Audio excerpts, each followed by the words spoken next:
Shrimad Bhagvatam canto 1, chapter 1, question by the sages. Text 1. Om Namo Bhagavate Vasudevaya Janmadasya yatonvaya Ditaratascha Bhidneswarat Tene Brahmaradaya Adi Kavaye Muhyanti Yat Suraya Tejo Vari Mrudam Yatha Vinimayo Yatra Trisargo Mrisha Dhamna Svena Sada Nirastakuhakam Satyam Param Dhimahi. Translation. O my Lord Shri Krishna, Son of Vasudev, O all-pervading personality of Godhead, I offer my respectful obeisances unto you. I meditate upon Lord Shri Krishna because He is the absolute truth and the primeval cause of all causes of the creation, sustenance, and destruction of the manifested universes. He is directly and indirectly conscious of all manifestations, and He is independent because there is no other cause beyond Him. It is He only who first imparted the Vedic knowledge unto the heart of Brahmaji, the original living being. By Him, even the great sages and demigods are placed into illusion as one is bewildered by the illusory representations of water seen in fire or land seen on water. Only because of Him do the material universes temporarily manifested by the reactions of the three modes of nature appear factual, although they are unreal. I therefore meditate upon Him, Lord Shri Krishna, who is eternally existent in the transcendental abode, which is forever free from the illusory representations of the material world. I meditate upon Him, for He is the absolute truth. Purport. Obeisances unto the personality of Godhead Vasudeva directly indicate Lord Shri Krishna, who is the divine son of Vasudeva and Devaki. This fact will be more explicitly explained in the text of this work. Shri Vasudeva asserts herein that Shri Krishna is the original personality of Godhead and all others are His direct or indirect plenary portions or portions of the portion. Srila Jiva Goswami has even more explicitly explained the subject matter in his Krishna Sandarbha. And Brahma, the original living being, has explained the subject of Sri Krishna substantially in his treatise named Brahma Samhita. In the Samaved Upanishad, it is also stated that Lord Shri Krishna is the divine son of Devaki. Therefore, in this prayer, the first proposition holds that Lord Shri Krishna is the primeval Lord, and if any transcendental nomenclature is to be understood as belonging to the absolute personality of Godhead, it must be the name indicated by the word Krishna, which means the all-attractive. In Bhagavad Gita, in many places, the Lord asserts Himself to be the original personality of Godhead, and this is confirmed by Arjuna and also by the great sages like Narad, Vyas, and many others. In the Padma Puran, it is also stated that out of the innumerable names of the Lord, the name of Krishna is the principal one.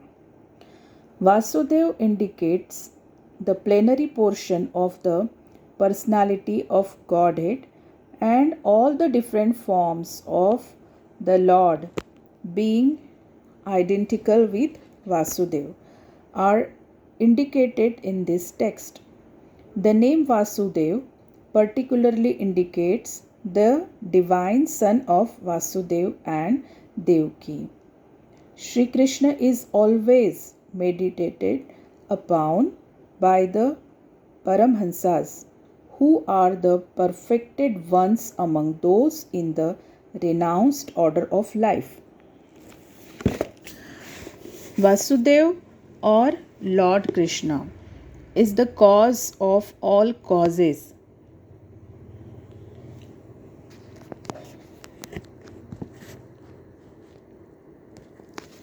Everything that exists emanates from the Lord. How this is so explained in later chapters of this work. This work is described by Mahaprabhu Sri Chaitanya as the spotless Puran because it contains the transcendental narration of the personality of Godhead Sri Krishna. The history of the Shrimad Bhagvatam is also very glorious. It was compiled by Sri Vyasadeva after he had attained maturity in transcendental knowledge. He wrote this under the instructions of Sri Naradji, his spiritual master. Vyasadeva compiled all Vedic literatures containing the four divisions of the Vedas, the Vedanta Sutras or the Brahma Sutras, the Puranas, the Mahabharata, and so on. But nevertheless, he was not satisfied. His dissatisfaction was observed by his spiritual master, and thus Narada advised him to write on the transcendental activities of Lord Shri Krishna. These transcendental activities are described specifically in the 10th canto of this work. But in order to reach to the very substance, one must proceed gradually by developing knowledge of the categories. It is natural that a philosophical mind wants to know about the origin of the creation. At night, he sees the stars in the sky and he naturally speculates about their inhabitants. Such inquiries are natural for man because man has a developed consciousness which is higher than that of the animals. The author of Shrimad Bhagvatam gives a direct answer to such enquiries. He says that the Lord Shri Krishna is the origin of all creations.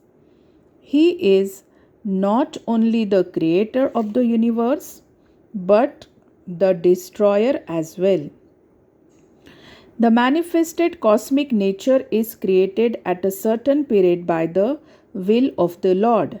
It is maintained for some time and then it is annihilated by His will. Therefore, the supreme will is behind all cosmic activities. Of course, there are atheists of various categories who don't believe in a creator, but that is due to a poor fund of knowledge. The modern scientist, for example, has created space satellites and by some arrangement or there or other, these satellites are thrown into outer space to fly for some time at the control of the scientist who is far away. Similarly, all the universes with innumerable stars and planets are controlled by the intelligence of the personality of Godhead. In Vedic literatures, it is said that the absolute truth, personality of Godhead, is the chief amongst all living personalities. All living beings, beginning from the first created being Brahma down to the smallest ant, are individual living beings. And above Brahma, there are even other living beings with individual capacities, and the personality of Godhead is also a similar living being. And he is an individual as are the other living beings. But the Supreme Lord or the Supreme Living Being has the greatest intelligence and he possesses supermost inconceivable energies of all different varieties. If a man's brain can produce a space satellite, one can very easily imagine how brains higher than man can produce similarly wonderful things which are far superior. The reasonable person will easily accept this argument. But there are stubborn atheists who would never agree. Srila Vasudev, however, at once accepts the supreme intelligence as the Parameshwara. He offers his respectful obeisances unto the supreme intelligence addressed as the Para or the Parameshwara or the supreme personality of Godhead. And the Parameshwar is Shri Krishna as admitted in Bhagavad Gita and other scriptures delivered by Sri Vasudev and specifically in this Shrimad Bhagvatam. In Bhagavad Gita, the Lord says that there is no other Paratattva, Saman Bonam, than himself. Therefore, Sri Vasudev at once worships the Paratattva, Sri Krishna, whose transcendental activities are described in the 10th canto. Unscrupulous person go immediately to the 10th canto and especially to the 5 chapters which describe the Lord Rasa dance. This portion of the Srimad Bhagavatam is the most confidential part of this great literature. Unless one is thoroughly accomplished in the transcendental knowledge of the Lord, one is sure to misunderstand the Lord's worshipable transcendental pastimes called Rasa dance and his love affairs with the gopis. This subject matter is highly spiritual and only the liberated persons who have gradually attained to the stage of Paramhansa can transcendentally relish this Rasa dance. Sri Vyasadeva therefore gives the reader the chance to gradually develop spiritual realization before actually relishing the essence of the pastimes of the Lord. Therefore, he purposely invokes a Gayatri mantra Dhimahi. This Gayatri mantra is meant for spiritually advanced people.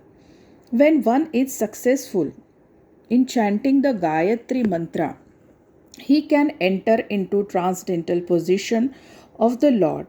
One must therefore acquire Brahmanical qualities or be perfectly situated in the quality of goodness in order to chant the Gayatri mantra successfully and then attain to the stage of transcendentally realizing the Lord, His name, His fame, His qualities, and so on. Shrimad Bhagvatam is the narration of the Swarupa of the Lord manifested by His internal potency, and this potency is distinguished from the external potency which has manifested the cosmic world which is within our experience. Sri Vasudev makes a clear distinction between the two in this shloka. Sri Vasudev says herein that the manifested internal potency is real, whereas the external manifested energy in the form of material existence is only temporary and illusory, like the mirage in the desert. In the desert mirage, there is no actual water, there is only the appearance of water. Real water is somewhere else. The manifested cosmic creation appears as reality, but reality, of which this is but a shadow, is in the spiritual world. Absolute truth is in the spiritual sky, not the material sky. In the material sky, everything is relative truth. That is to say, one truth depends on something else. This cosmic creation results from interaction of the three modes of nature, and the temporary manifestations are so created as to present an illusion of reality to the bewildered mind of the conditioned soul who appears in so many species of life, including the higher demigods like Brahma, Indra, Chandra, and so on. In actuality, there is no reality in the manifested world. This appears to be reality. However, because of the true reality which exists in the spiritual world, where the personality of Godhead eternally exists with his transcendental paraphernalia.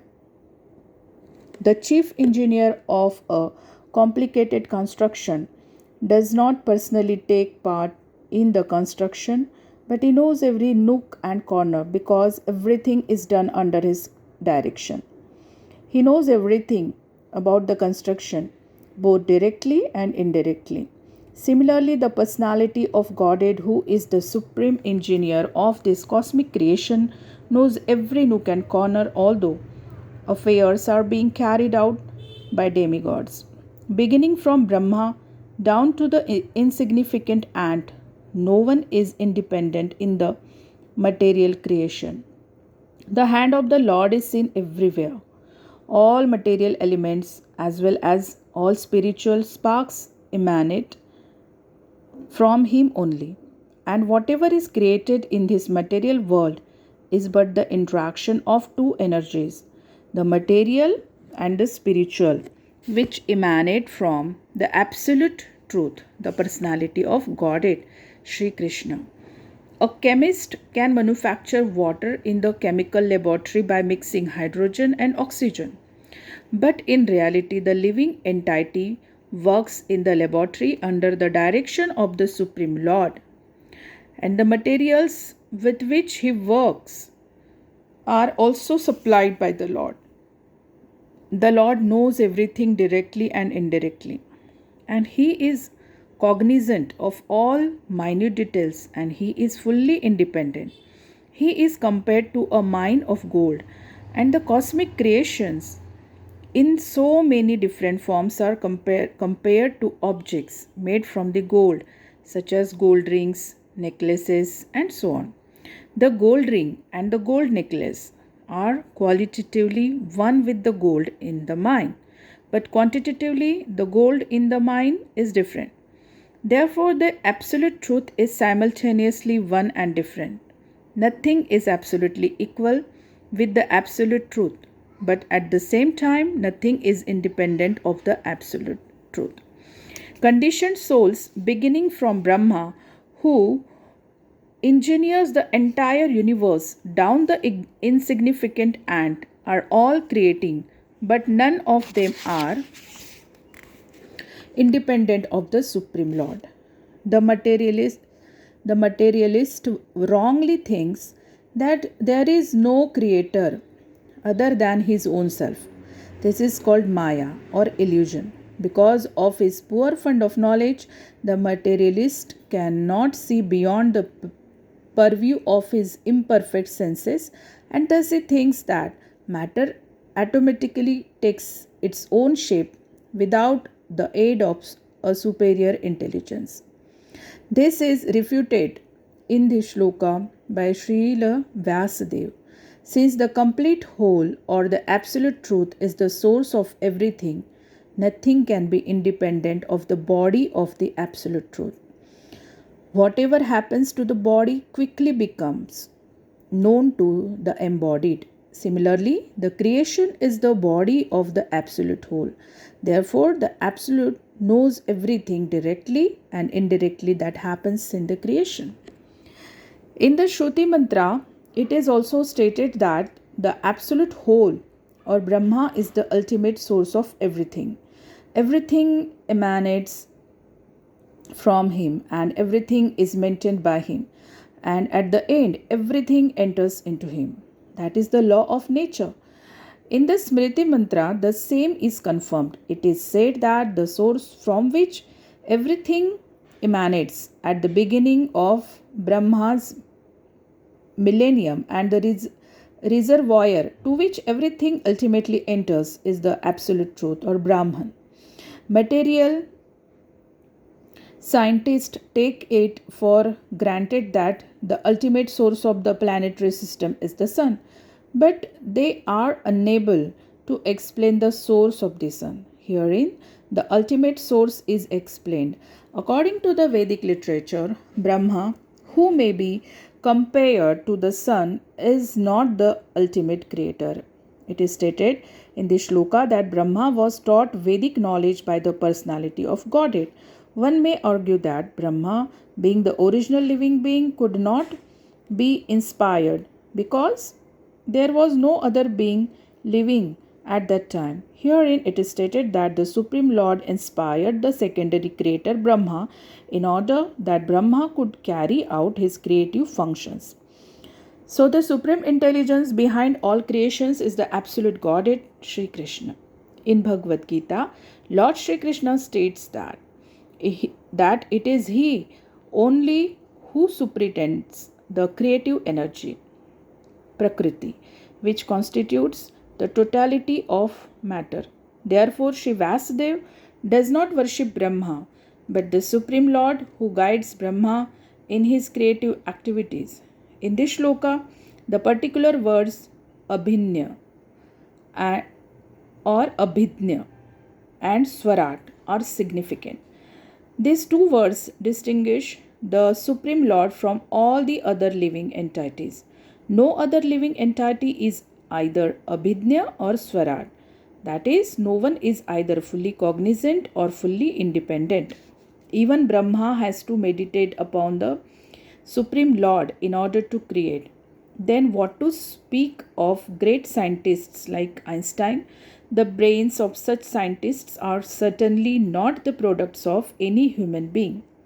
Scientists cannot manufacture such a brain, and what to speak of foolish atheists who defy the authority of the Lord? Even Mayavadi impersonalists who flatter themselves that they can become one with the Lord are neither abhidnya nor swarat. Such impersonalists undergo severe austerities to acquire knowledge to become one with the Lord. But ultimately they become dependent on some rich disciple who supplies them with money to build monasteries and temples. Atheists like Ravan or Hiranyakashipu had to undergo severe penances before they could flout the authority of the Lord. But ultimately they were rendered helpless and could not save themselves when the Lord appeared before them as cruel death. This is also the case with the modern atheists who also dare to flout the authority of the Lord. Such atheists will be dealt with similarly, for history repeats itself. Whenever men neglect the authority of the Lord, nature and her laws are there to penalize them. This is confirmed in Bhagavad Gita in the well-known verse Yada Yada Hi Dharmasya Glanir. Whenever there is a decline of dharma and a rise of adharma, O Arjun, then I incarnate myself. That the Supreme Lord is all perfect is confirmed in all Shruti mantras. It is said in the Shruti mantras that the all perfect Lord threw a glance over matter and thus created all living beings.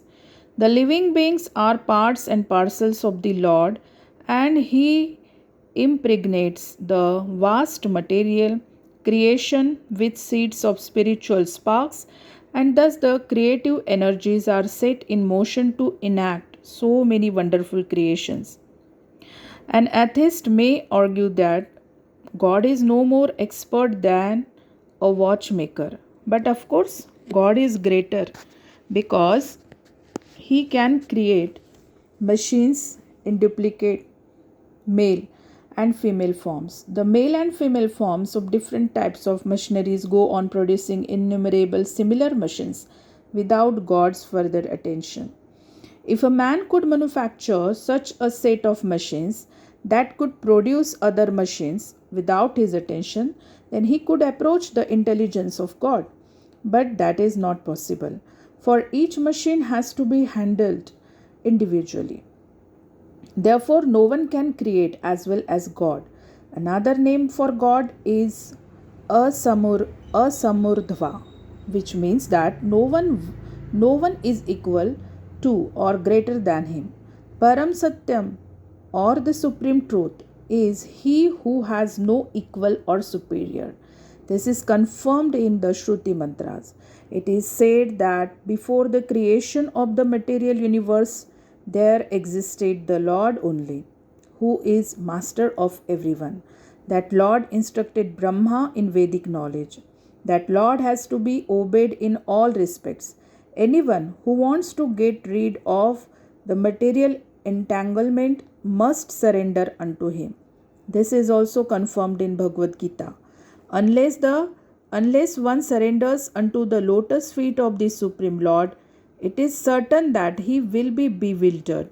When an intelligent man surrenders unto the lotus feet of Krishna and knows completely that Krishna is the cause of all causes, as confirmed in Bhagavad Gita, then only can such an intelligent man become a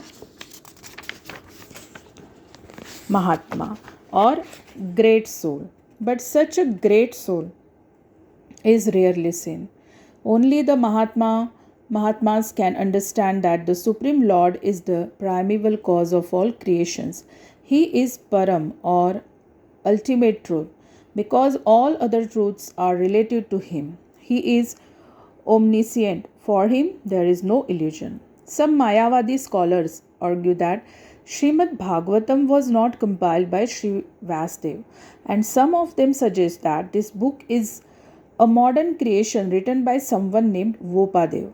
In order to refute such meaningless arguments, Sri Sridhar Swami points out that there is reference to the Bhagavatam in many of the oldest Puranas.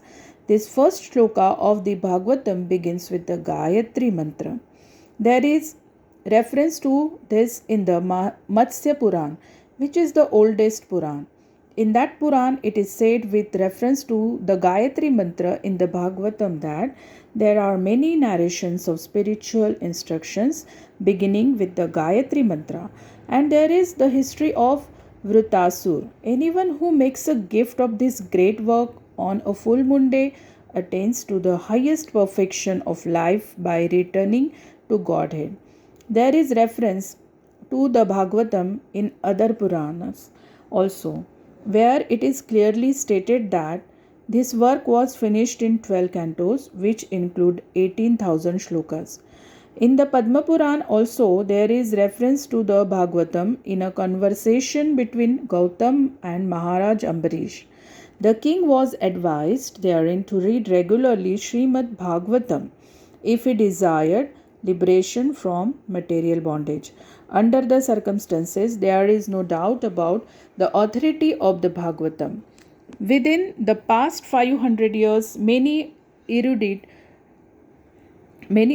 scholars and acharyas like Jiva Goswami, Sanatan Goswami, Vishwanath Chakravarti, Vallabhacharya, and many other distinguished scholars, even after the time of Lord Chaitanya, made elaborate commentaries on the Bhagavatam.